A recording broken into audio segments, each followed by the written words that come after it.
Doğduğunuz topraklara adım attığınızda ne hissedersiniz?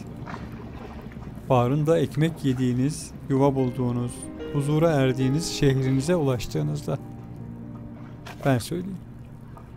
Üzerinde çocukluğumu büyüttüğüm çamurlu toprak, ahşap evler, dar sokaklar, gün doğumunu izlediğim deniz, kayıklar. Hepsi yaşadığımdan çok daha ötesi aslında. Çocukluğumun izinde çocukluğum kadar masum bir şehir. İnebolu benim çocukluğum, ilk gençliğim.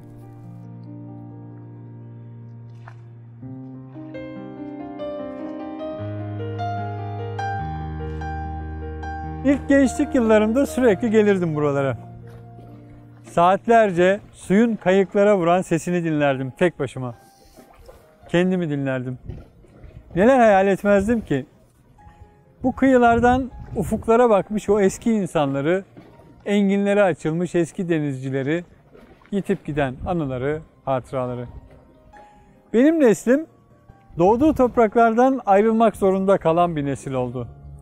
İş ve meslek kaygısıyla İstanbul'a gidişim hala gözlerimin önünde.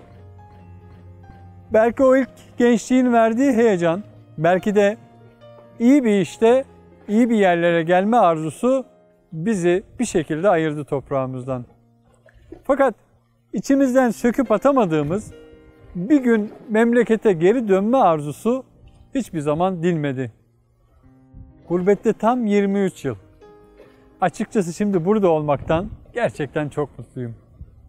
Şimdi burada içime çektiğim bir nefes bile alıp götürüyor beni. O her şeyin daha değerli olduğu ama kıymetini bilmediğimiz yıllara. Aslında anlatacak çok şey var.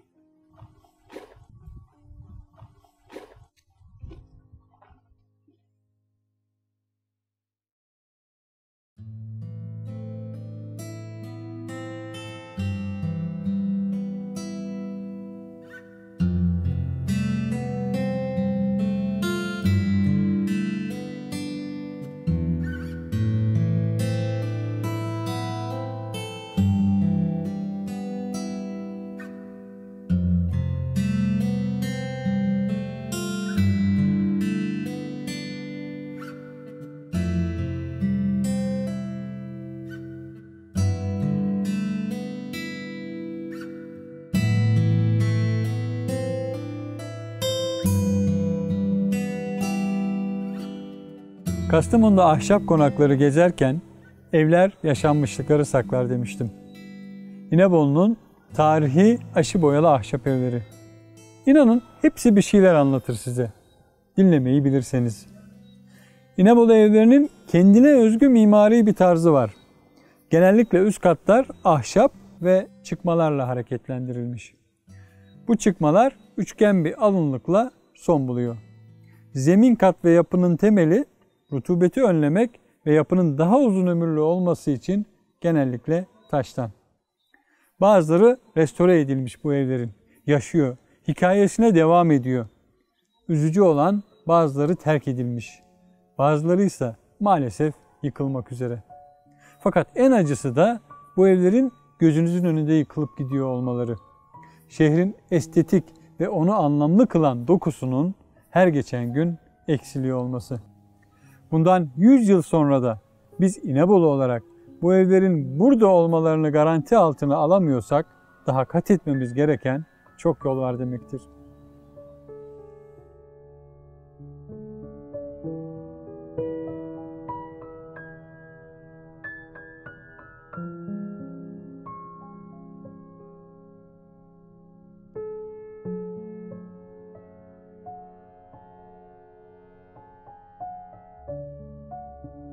Çoğu kişi anlamını bilmeden gelip geçer bu anıtın yanından.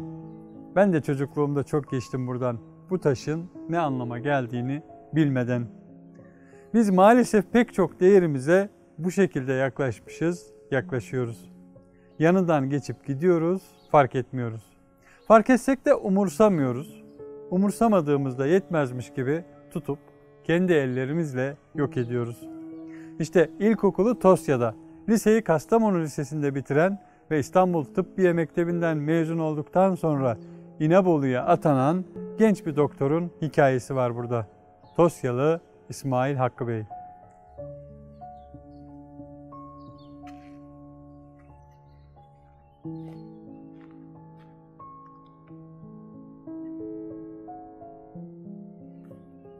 Dönemin bölgedeki en büyük ticaret merkezi İnebolu.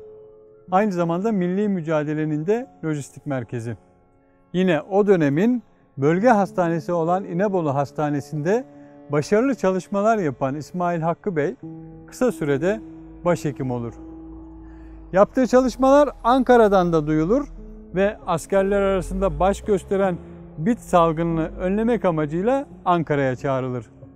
Kısa sürede bu sorunu çözen İsmail Hakkı Bey, Mustafa Kemal tarafından ödüllendirilir ve İnebolu'ya geri döner. O dönem İnebolu'da baş gösteren kolera salgınına karşı büyük bir mücadeleye girişir İsmail Hakkı Bey ve birçok hastanın hayatını kurtarır. Ancak büyük mücadele verdiği bu amansız hastalığa sonunda kendisi de yakalanır ve genç yaşta hayata gözlerini yumar. İnebolu halkı bu yiğit doktorun naaşını ailesinin ısrarına rağmen Tosya'ya göndermez ve İnebolu'da Battal ailesinin mezarlığına defnedilir. İnebolu halkı çok sevdikleri doktorlarına vefa borcunu ödemek için de kendi aralarında topladıkları parayla hastane bahçesinde bu anıtı dikerler. İşte adına anıt dikilen ilk tıp şehidi İsmail Hakkı Bey'dir. Vazifesi başında ölen bu yiğit doktor için halkın vefa duygusuyla anıt diktiği ilk ve tek yerde İnebolu'dur.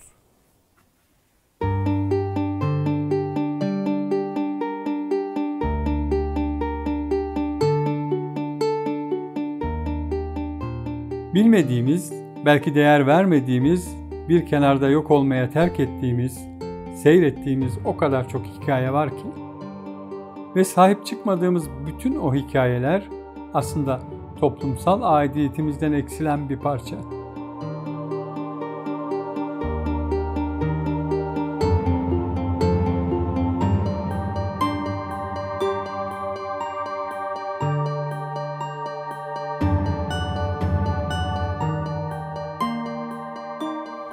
Hani derler ya bir kahvenin 40 yıl hatırı vardır diye. Şu an bulunduğum mekanın 40 değil tam 100 yıllık bir hatırı var. Maraz'ın kahvesindeyim. Tarihi bir mekan burası. İlginç ve uzun bir hikayesi var. Merak edenler için Ali Bayram'ın Maraz'ın Kahvesi romanını tavsiye edebilirim.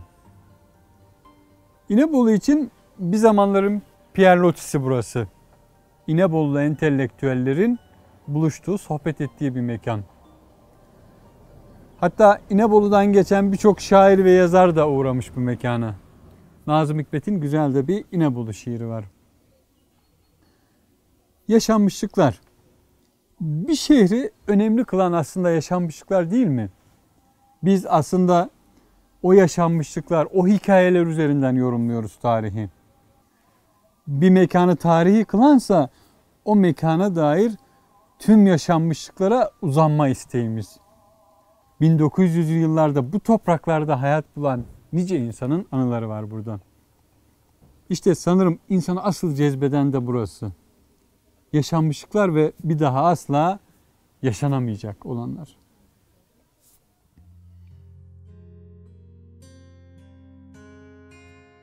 ...20. yüzyılın başlarında yüzlerini hiç görmediğim, tanımadığım ve hiçbir zaman tanıyamayacağım insanların tam da bu noktadan aynı denize baktığını hayal ediyorum şimdi.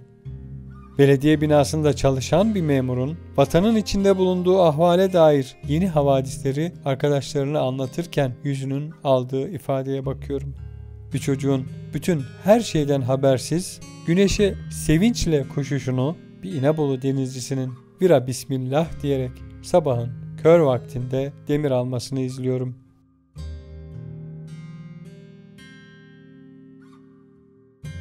...18, 19 ve 20. yüzyılın başlarında İnebolu önemli bir ticaret merkezi. Haftada birkaç büyük ticari geminin geldiği, Avrupa, Afrika ve Rusya'ya ürün gönderildiği dönemler. İşte şu an önünde bulunduğum binada ticaretin İnebolu'da en parlak olduğu dönemlerde 1893 yılında günümüzün deyişiyle bir iş merkezi olarak yaptırılmış. Şimdiki adıyla Türk Ocağı binası. Bu binanın bana hissettirdiği çok farklı bir anlam var aslında. İnebolu, İstiklal Madalyası'na sahip tek ilçe. Bu madalya fedakarlıkları ve hizmetleri nedeniyle kahraman denizcilerimize ve fedakar İnebolu halkına verildi. İşte bu bina o büyük destanın yazılmasına saniye saniye buradan şahitlik etmiş ve bu heyecana ortak olmuştur. Burada beni en çok düşündüren ve heyecanlandıran şey tam da bu oldu aslında. Bugün bu topraklar üzerinde rahat nefes alabiliyorsak, bir zamanlar buralarda büyük zorluklara rağmen mücadele veren insanların sayesinde değil mi aslında? İşte o insanların fedakarlıklarıyla cepheye zamanında ulaşan cephane, yurdumuzun düşmandan temizlenmesinde en büyük etkenlerden birisidir. Zaten Başkomutan Mustafa Kemal'in meşhur "Gözüm Sakarya'da, Dumlupınar'da, kulağım İnebolu'da" sözü, İnebolu'nun İstiklal Savaşı'ndaki ehemmiyetini fazlasıyla açıklamaya yetiyor.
Eğer bu ülkede Kurtuluş Savaşı'ndan, milli mücadeleden bahsedeceksek, bunu İnebolu, Kastamonu olmadan anlatmamız mümkün değildir.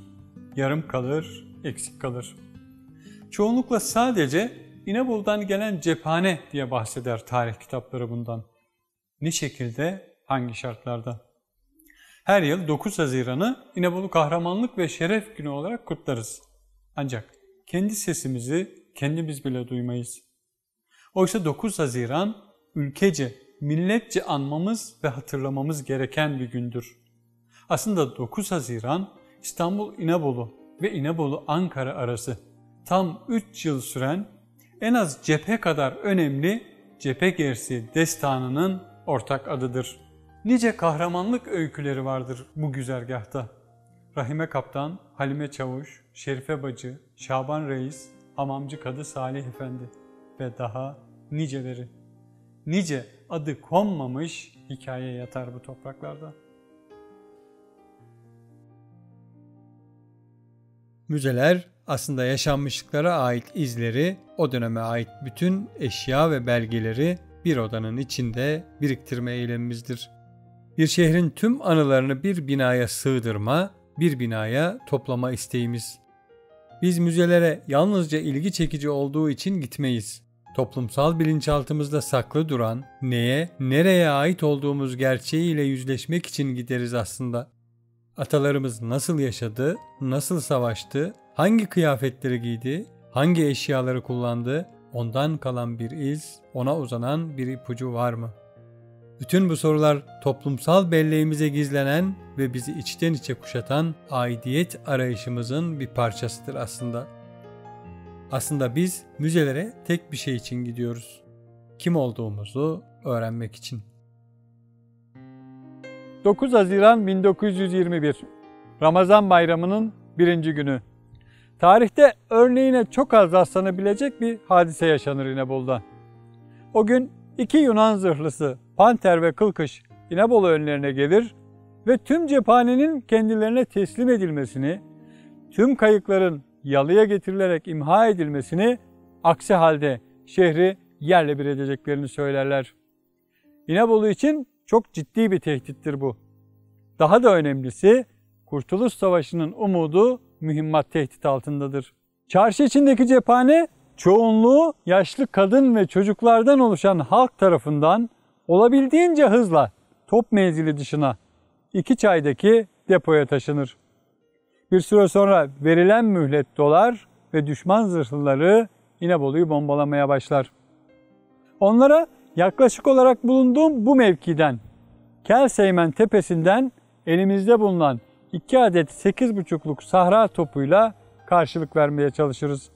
Hani düşman topuyla kıyaslayacak olursak askerlik yapanlar bilirler.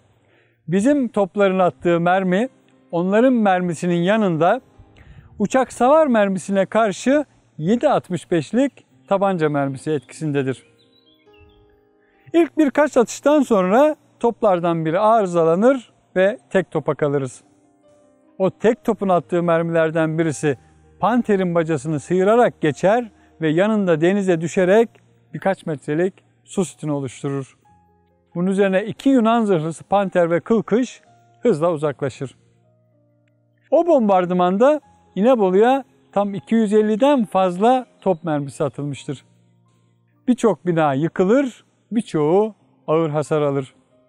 Sonuç olarak düşman zırhlılarının yok etmek istediği bu kasaba, ne pahasına olursa olsun milletin emanetini düşmana teslim etmemiş ve tarihe yeni bir destanın sayfalarını şerefle yazdırmayı başarmıştır.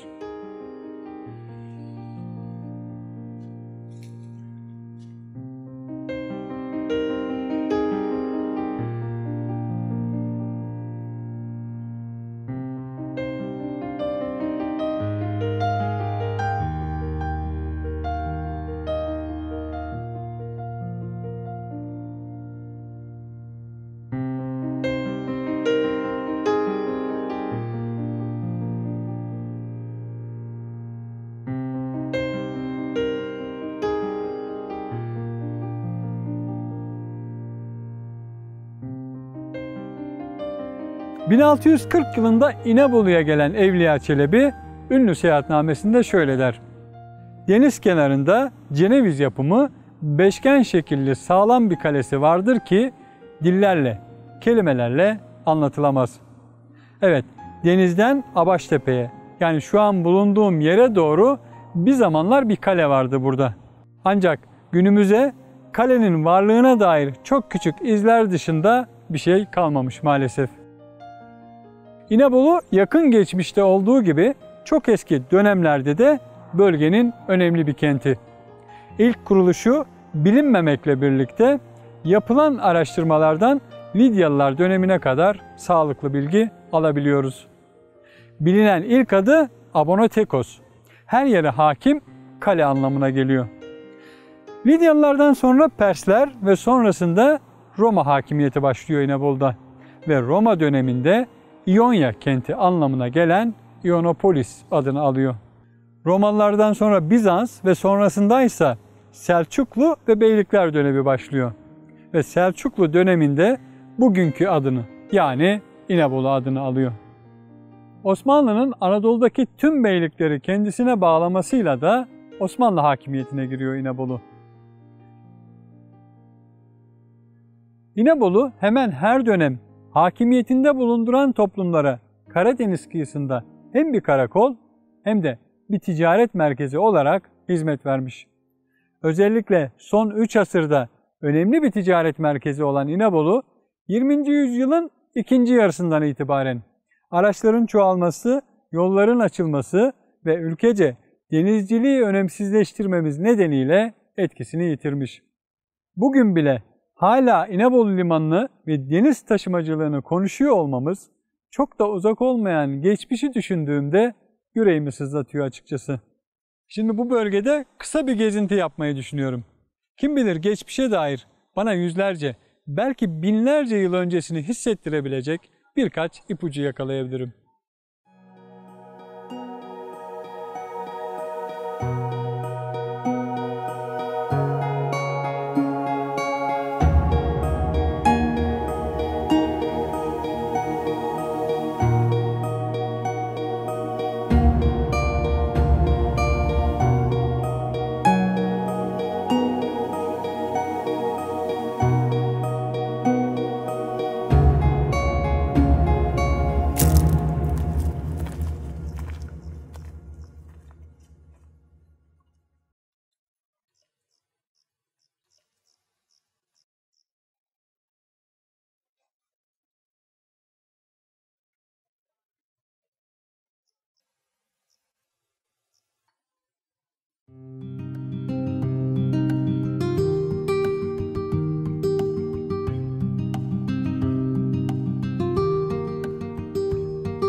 Burada çok eski zamanlara ait olduğunu düşündüğüm bir yol var.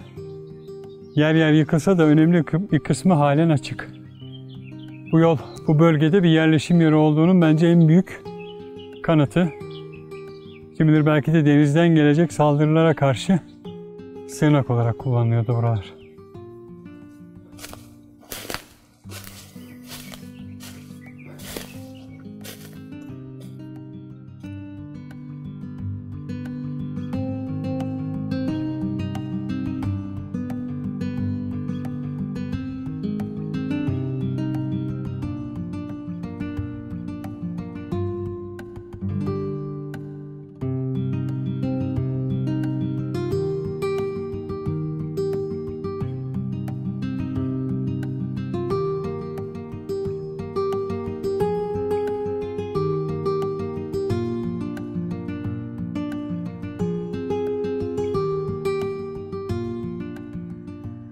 Gezdiğim, dolaştığım yerlerde farklı kültürlerden, farklı inançlardan, farklı kavimlerden, tarihin farklı dönemlerinde yaşamış binlerce insanın ayak izi olduğunu düşünmek bambaşka bir duygu veriyor bana.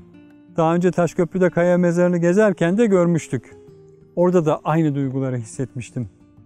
Fakat orada geçmiş medeniyetlere dair izler çok daha belirgindi. Buradaysa o kadar belirgin değil. Şurası kesin. Bu bölgede çok ciddi bir arkeolojik çalışma yapılmasına ihtiyaç var. Ancak o zaman geçmiş medeniyetlere dair daha net bilgiler edinebiliriz. Ve daha da önemlisi onları yok olmadan gelecek kuşaklara aktarabiliriz.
Sokaklarında yürüdüğüm, koştuğum, ahşap evlerin çatısından hayallerimi uçurduğum bu şehirde o kadar çok birikmiş anım var ki. Şimdi gün azaldıkça, güneş kayboldukça denizde bunu daha çok hissediyorum.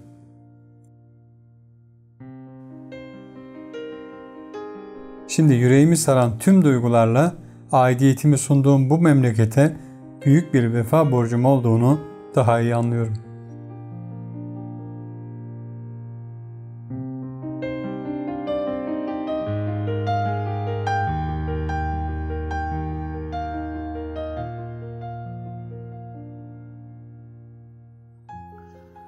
Yüksek bir yerden şehri izlediğinizde aslında görmek istediğiniz onun öteki yanıdır. Dokunamadığınız, göremediğiniz, çoğu zaman şahit olamadığınız köşesidir. Şehrin en çok akşamın bu vakitlerinde kendini görünür ettiğini, öteki yanını gösterdiğini düşünüyorum. Hani sokak lambaları yanmıştır. İnsanlar yavaştan evlerine çekilmeye başlamıştır ya. Aslında şehir o an size en sakin ama aynı zamanda en hüzünlü yanını açmıştır. Yani şimdi ben buradan İnebolu'ya baktığımda onun yüzlerce yıllık bir hikayesi olduğunu, bir hayatının olduğunu, nefes aldığını hissedebiliyorum. Onun sevinçleri, hüzünleri, sancıları olduğunu biliyorum.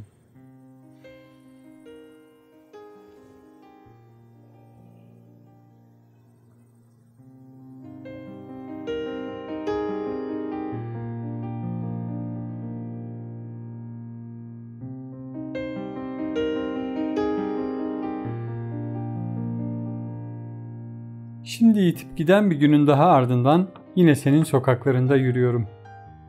Bu defa biliyorum çehrende sakladığın yaraları. Mazide kalmış o heybetli denizcilik hatıralarını. Terk edilmediğin, göç vermediğin o kutlu yılları. Yitip giden bir günün ardından yine sokaklarında yürüyorum. Ve biliyorum ki senin değerin bütün maddi kaygıların çok daha ötesinde.